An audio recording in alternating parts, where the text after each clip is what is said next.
dihadiahkan kepada junjungan Allah Nabi Muhammad SAW. Allahumma sholli wa sallim wa barik alaih, dan kita mengharapkan syafaat beliau di akhirat. Amin.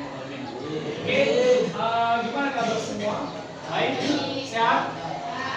Oke, sehat. Masih sehat ya kan? Karena masih pagi ya, semangat pagi. Oleh sebab itu, untuk memulai pembelajaran kita pada pagi hari ini, kita sama-sama ya membacakan surah Al-Fatihah ya. 1, 2, 3. Bismillahirrahmanirrahim.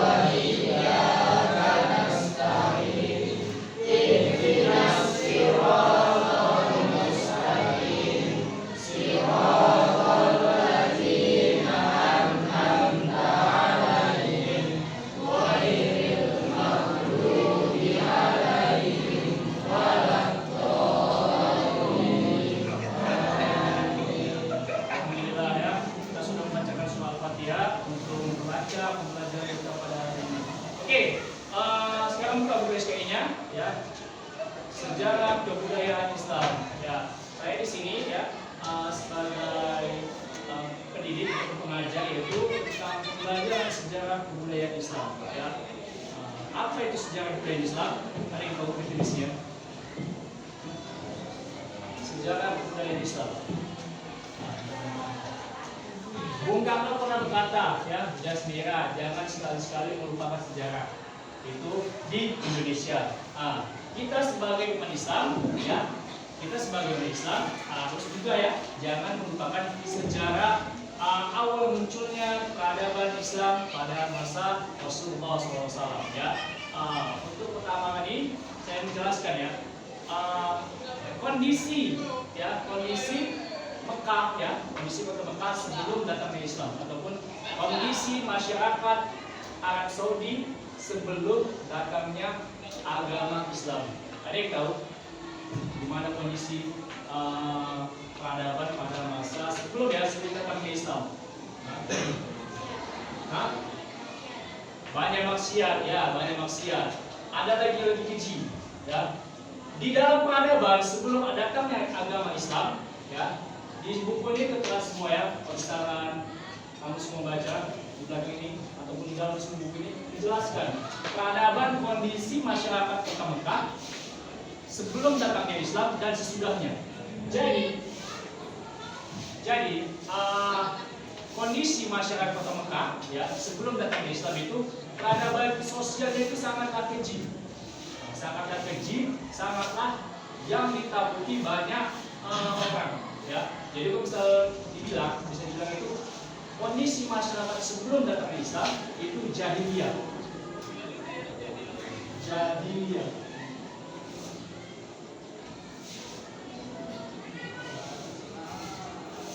Jahiliyah ini berasal dari bahasa Arab, yaitu jahal, ya, artinya kebodohan ataupun kemunafikan atau kemusyrikan. Ya, jadi kondisi masyarakat kota Mekah ya sebelum datangnya Islam ya, itu mereka mengikuti nenek moyang kaum kafir Quraisy. Jadi mereka itu jahiliyah. Apa jahiliyahnya? Kebodohannya. Pada saat itu pertumpahan darah di mana-mana. Satu.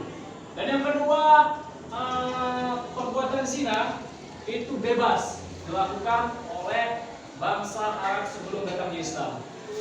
Ada lagi yang lebih satu yang paling kecil, yaitu anak-anak perempuan dibunuh ataupun dikubur hidup-hidup. Ya, jadi pada saat kondisi masyarakat sebelum datangnya Islam itu sangatlah jahiliyah. Itulah tadi jahiliyah. Ya, di mana-mana ada peperangan, di mana-mana ada pertumpahan, dan ada satu lagi perbudakan. Perbudakan ini maksudnya definisinya itu ibaratkan kita, ya, kita membeli suatu barang. Akan tetapi barang ini manusia. Nah, jadi kita bisa melakukan sesuatu terhadap manusia tersebut, itu perbudakan. Jadi pada masa Nabi Muhammad ya, dan juga pada masa sahabat-sahabat itu perbudakan dihapuskan. Ada yang kenal ya salah satu budak yang dimerdekakan. Ada yang tahu Bilal bin Rabah. Itu salah satu budak, ya salah satu budak. Dia itu berasal dari Ethiopia. Itu Ethiopia, bangsa Ethiopia, dimerdekakan oleh sahabat Rasulullah yang paling dekat yaitu Abu Bakar As-Siddiq. Jadi pada saat itu perbudakan sebelum datangnya Islam itu merajalela, ya, merajalela dimanapun dan kapanpun. Itu dia. Jadi kondisi bangsa Arab sebelum datangnya Islam. Dan bagaimana setelah datangnya Islam? Dan bagaimana ketika Rasulullah datang menjadi Rasul, ya, mensempurnakan akhlaknya. Itulah dia tadi Rasulullah dilahirkan di kota Mekah, ya, yang kota Mekah itu Jahiliyah, dan Rasulullah pun lahir di usia 40 tahun yang menjadi Rasul dan mensempurnakan akhlak kaum bangsa Arab tersebut. Ya, itu dia. Oke, saya pahami. Oke, lanjut. Ada hadis Nabi, ya, ada hadis Nabi yang menjelaskan zaman itu terbagi menjadi 4. Ya, zaman menjadi 4. Yang pertama, zaman nubuat.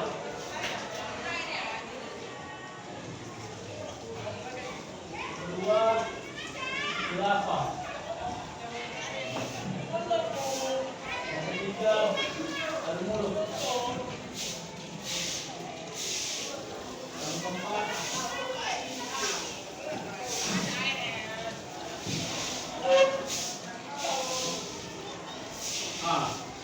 nubuwah, khilafah, al-muluk. Maksudnya apa? Ini zaman yang bakal kita tempuh. Ya. Yang pertama, zaman nubuwah. Ini zaman nubuwah yaitu zaman para kenabian. Ya, para kenabian dari Adam, Iblis, ya, sampai ke Nabi penutup terakhir yaitu Nabi Muhammad SAW. Ini zaman Nabi. Dan yang kedua ada zaman khilafah. Tahu khilafah? Khulafah Rasyidin. Tahu? Siapa-siapa aja? Pertama, Abu Bakar. Kedua? Yang kedua? Umar bin Khattab. Yang ketiga? Utsman. Dan keempat Ali bin Abi Thalib. Ini zaman Khulafah Rasyidin. Ya, zaman Khulafah Rasyidin. Jadi ketika Rasulullah SAW wafat, yaitu akhir yaitu masa zaman kenabian, masuklah ke zaman Khulafah Rasyidin.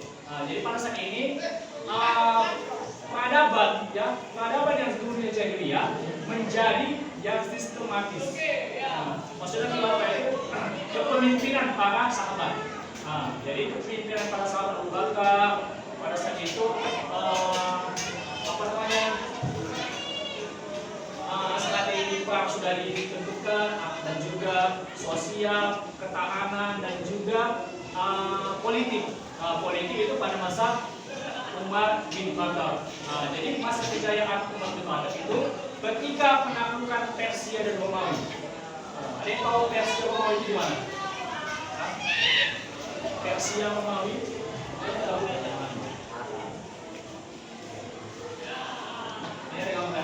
Persia Romawi itu di sini, dekat benua Eropa.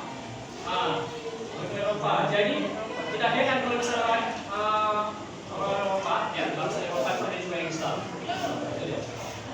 Jadi pada masa itu Persia, Timur dan Romawi hampir seluruh dikuasai oleh kaum muslimin. Dan juga masa kepemimpinan Utsman bin